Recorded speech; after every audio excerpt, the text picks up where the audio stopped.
Hi guys, Jurassic Junkie here, and today we've had a change of scenery. Welcome to the Friday Night Rant.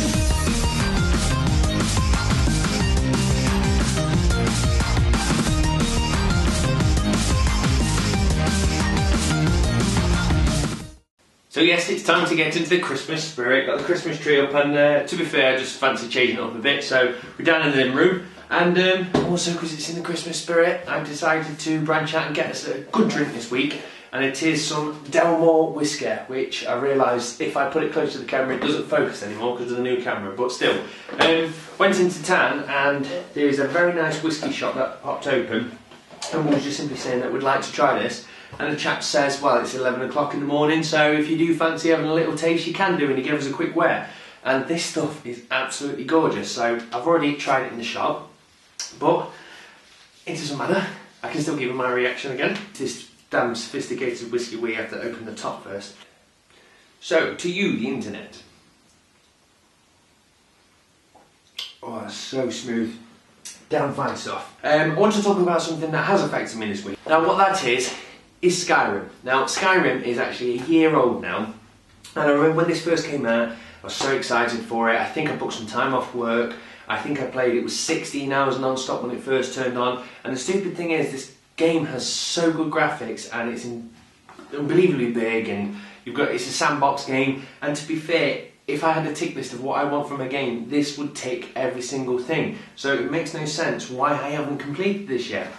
Now, I keep putting this game down, and I've noticed a lot of people on the internet say the same thing, that it's a game which is very easy to put down and forget about. Now, everything I'm about to say, I'm going to stress, is my own opinion. I'm not saying this game's crap in any sense, because obviously it's amazing, people love it, but this is why I can't get along with it. Every time I pick it up, I put it in, I play for a few hours, I put it down, and I ignore it, and I was just thinking to myself, why? What's this problem? Why am I not completing this game? So, as many people would have saw on Facebook this week, I actually said I was going to have a complete weekend of actually completing this game, and I managed to get about 1 hour into it, and that was it. I just put the game down, and I've decided I'm no longer going to play Skyrim.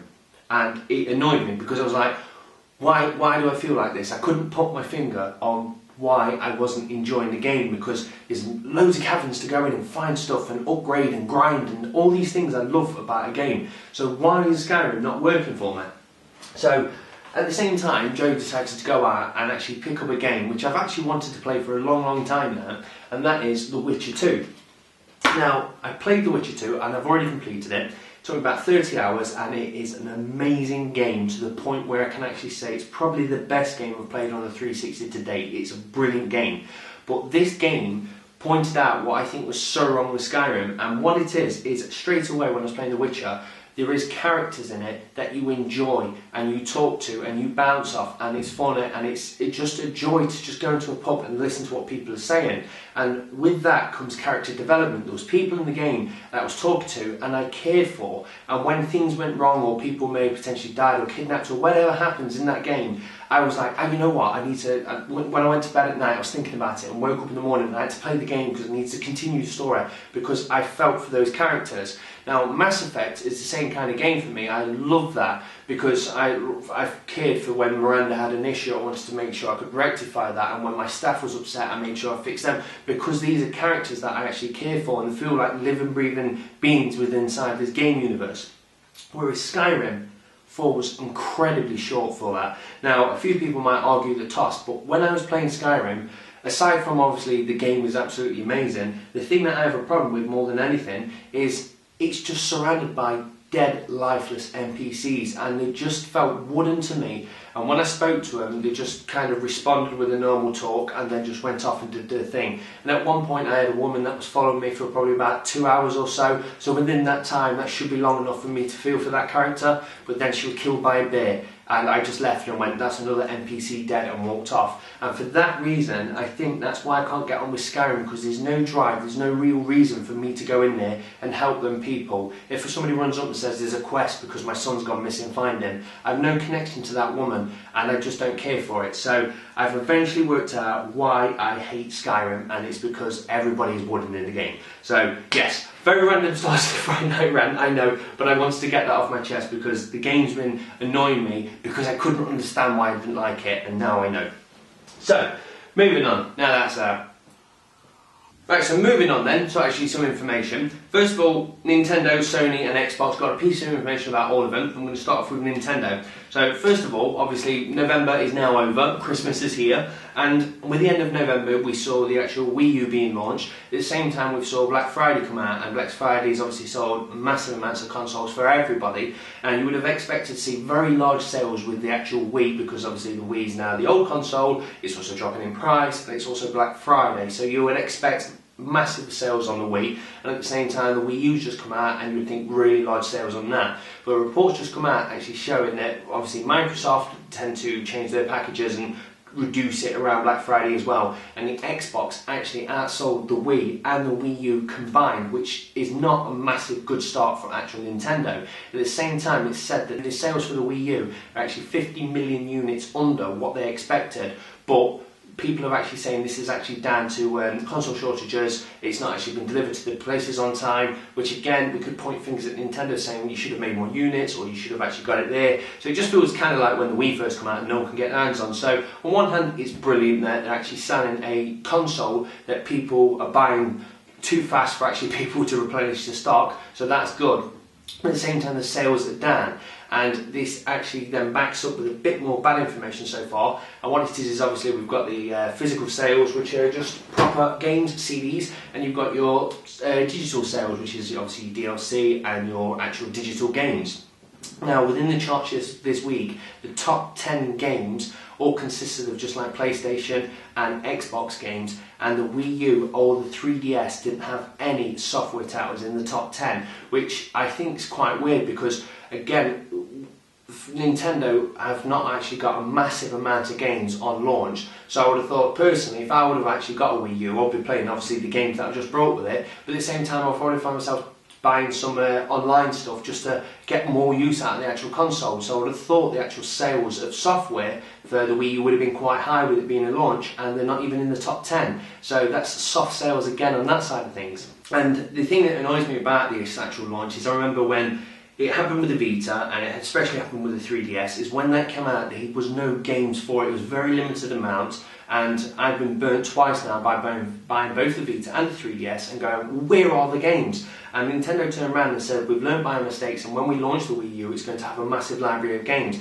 And I don't think they've actually done what they said they was going to do. It doesn't feel like there's a massive amount of games there, and I feel like they've done exactly what they did with the 3DS. And with the sales not being absolutely amazing, it's kind of dangerous grounds, and it feels like Nintendo really do need to push and get some games out. The other big thing that annoys me about the Wii U at the moment is they are pushing the online element, and Joe hasn't brought a Wii U simply because there is no other style games to play online. The only ones that play online are games like Black Ops, and if you go on at the moment, there is 1,000 people playing Black Ops online, which is a very small amount. Now, it's stupid comparing that amount of people playing it versus Xbox, because Xbox is established, and obviously the same with the PlayStation 3, so comparing the stats would just be completely stupid. But the point is, only 1,000 people are playing Call of Duty online at a given time, which is just ridiculous, because I have more subscribers than there is amount of people playing on that brand new console on a brand new game. So it does seem like the actual stats are showing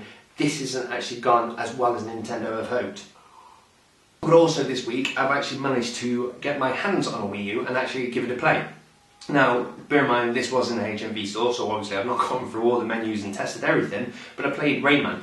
And first of all, I've got to say, the game looked absolutely amazing, colours was great, it was sharp, it was very, very nice. I played with the controller in my hand, it's big, obviously, but it felt comfortable and I enjoyed it. The screen, when I touched it, was very responsive, so the entire package or so is very, very good. The thing I didn't like is when I was actually playing Rayman, first level I just used the controls, then when I got a bit further into it, it was asking me to look down and do things on the screen, and it felt like it disconnected me from the game because I was confused which one I was looking at. Then I established I should just kind of just look down and play that entire level looking down, which I did, and it just made me go, I want to play it on the big screen, that's why it's in front of me. So it just feels like you stop for a minute, the game breaks flow because you're running across, you stop, what? Oh, I'm looking down here now, yeah, and it made the game not run as smooth as it should actually do. Now, I'm not saying this is necessarily Nintendo's fault, because this is Ubisoft's game, but I just hope game developers try not to force this down our throat, which it sounds like they actually have been doing at the moment. I want them to learn when to use the controller, because the idea of the controller is awesome. It's the same with smart glass at the moment. I'm enjoying smart glass if it's just there, not shoved in your face. So I'm just going, oh, I just want to check my stats, there's the information. The same with the screen. I'd like to use it as an inventory for menu, so like Zombie U's using it kind of thing, but obviously the Zombie U uses it for a lot more things, but I like the idea of it just being for an inventory. So I hope over time the game developers start to learn how we want to use the controller, not how they want us to actually play the game. So we shall see how that pans out. So I'm sorry if that sounded like I was bashing Nintendo there, but the facts are there in black and white, and I'm just here to report them. Next thing is, Sony has made its way into the Friday Night Rant at last, and all it is the development kits are now being shipped out to everyone to obviously have a play with and see what it is. It looks nothing like obviously the PlayStation 4 is going to look like at the moment. It's been stated that it looks more like a PC. But it's great that it's getting out there. Reports and rumours are saying that they're actually looking to be having 8 to 16 gigabytes of memory, which is absolutely awesome. So at the moment the rumour is Microsoft's going with the 8 gig. So if Sony go with 16, you're looking at twice the amount on the actual PlayStation. You're also looking at a 256 gigabyte hard drive, which to be fair I don't think is massive, because hard drives are cheap nowadays. I'd expect our consoles to come with a terabyte as standard, so we'll see how that pans out over time. And the actual CPU is an AMD A10 APU, which means probably nothing to no one, but what it is, it's not AMD's best chip out there at the moment. So if obviously they release this console within a year with an old style chip, it probably wouldn't be the best, but that can obviously change over time. But when it comes down to the actual release date, what it is they're actually saying that it's looking to be Christmas 2013 the same time as the Xbox, so it's quite exciting that we may be getting both the consoles at the same time for once. So also this week, Sony decided to actually put a patent through for a new type of controller, and the first thing I thought was it's probably going to have an LCD screen in there or something stupid like that, because they're copying off the Wii U. Not saying that Sony always copies, but I feel like a lot of the ideas lately have just been modified ideas of other people. But that aside, they've got a new patent. Before I tell you what this is, I actually came up with this idea, obviously, probably along with loads of other people, but point still stands, one night I was playing on Xbox Live, and I had my controller in my hand, and at the same time I picked up another controller. I think I was swapping batteries, and because I had the controllers in my hand, I kind of just put them in the place where you would normally expect your right and left hand to go. And as I was talking to the guys, I was kind of just chatting and forgot I had them in my hand, and they my arms went down by my side, and then it hit me. It would be absolutely awesome if I could have the right side of the controller and the left side of the controller separate, so they could connect at one point and be one controller, but when I want to be lazy, I can disconnect it, put my hands down and continue playing the game just as I should do, but with the controllers in each hand. And with that being said, it looks like Sony are actually going to patent this idea and will actually make a controller that you can snap and actually then put your hands down by your side and play it where you want, which I think is an absolute brilliant idea, and they're the first to do it, so I think that's awesome of them doing it. At the same time, they're actually going to be putting the Move horrible bubble thing on top of it, but again, this is just a patent. They've just put it through. It could all change over time, but I think that's kind of cool. So fingers crossed we will hopefully see that with the PlayStation 4, and I hope Microsoft steal it, and if they do, I'll actually hone up and say, yes, Microsoft stole it, but I want to have that for the 360 because I think it's an awesome controller. So moving now on to Microsoft, the idea I said last week that we look like we might be getting the new Xbox within the Christmas area of 2013. The date has been slightly refined with the rumours now, and what it's saying is when people release hardware, for instance like Nintendo released the Wii U the same time as the release of the Wii, and I think that was the last Sunday of November, and for some reason manufacturers like to actually release in kind of patterns, and what they're saying is if Microsoft actually do the same, then we're looking that we're actually going to be getting the new Xbox on the last Tuesday of the month, which would actually work to be November the 19th, 2013. So if that is correct, that's the day you want to be booking off if you're going to be crazy and you want to get it the night before. So we're looking at Tuesday, 19th November 2013, but again, this is all rumours and speculation. But don't just stop there, but one more thing to say about Microsoft, and it's you are and what it is my cousin lately has been playing on his 360, and every 30 minutes or so the console just simply died, and he phoned me up and said, can I bring it round, can you repair it? And I said, well, if it's just cutting out every 30 minutes or so, my guess would be it's a heat issue. So I told him to just check his power pack, just feel it, see if it's getting quite hot every 30 minutes. And the first thing he said was there's a big red light on the power pack. And I said, well, there's a given, your power pack's knackered. So I went onto eBay and brought him a brand new one for £18, which is a reasonable price, and his Xbox is working awesome. But at the same time, a day later, when I was playing online with my friend James, his Xbox just died, cut off, end off, and his power pack had gone, and straight away he looked at it, red light again. So I says to him, oh, that's funny, because I've just ordered my cousin one. You'll be able to pick one up, 18 quid, it's not really much of a problem. But he thought, no, it's not good enough that his console's just died. He wanted to contact Microsoft themselves and see what they would actually say.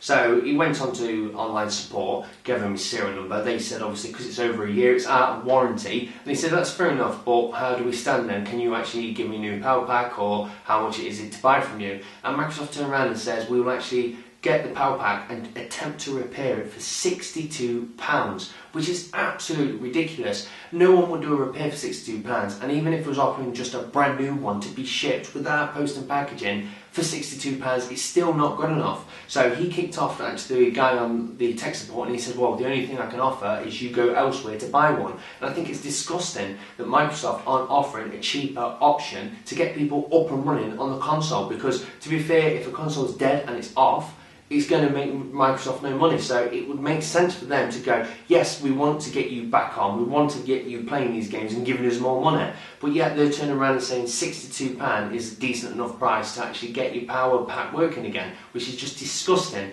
So I think Microsoft should actually be selling the power packs at about £20. Even if they charge £30, it's not too bad. At least you can know it's an official product from Microsoft themselves, and they'll ship it you for £30. But £62 to repair something is disgusting, and that really is disappointing. That's Microsoft's response to a dead power pack. So with that aside, I'm going to suck this drink. Apologise because I gave you no EA news, but don't worry, I shall find some for next week and we'll have some of that. But I want to leave you with the question of the week this week, and what it is Nintendo was obviously, I won't say the small competitor. They've always been there, they've always done extremely well. But I felt like when the Wii came out, they became a bigger name and more people knew about it, and I thought they were becoming a really big contender now to actually contend against Xbox and PlayStation.